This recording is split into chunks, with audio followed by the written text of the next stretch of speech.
मराठी चित्रपटसृष्टीतून एक अतिशय धक्कादायक बातमी समोर आली आहे. हिंदी तसेच मराठी विश्व गाजवणारी अभिनेत्री ईश्वरी देशपांडे हिचा कार अपघातात जागीच मृत्यू झाला आहे. त्यामुळे संपूर्ण कलाक्षेत्रात दुःखाचे वातावरण निर्माण झाले आहे. पुण्यात राहणारी अभिनेत्री ईश्वरी देशपांडे आणि तिचा होणारा पती शुभम देगडे यांचा अपघाती मृत्यू झाला. गोव्यातील बागा कलकुंट येथे गाडी खाडीत कोसळून ईश्वरी आणि शुभमचा मृत्यू झाला आहे.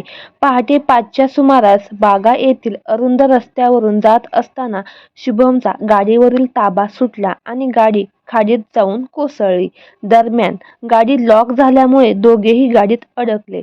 नाकातोंडात पाणी गेल्यामुळे त्या दोघांचा अतिशय दुर्दैवी मृत्यू झाला आहे. ईश्वरीने आजवर काही मराठी मालिकांमध्ये काम केलं आहे. तसेच हिंदीतही ती झळकली आहे.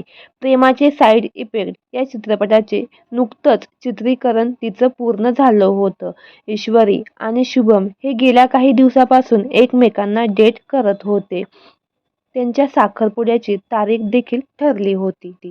तर मंडळी, आपल्या चॅनेलच्या परिवारातर्फे मराठी अभिनेत्री ईश्वरी देशपांडे हिस भावपूर्ण श्रद्धांजली.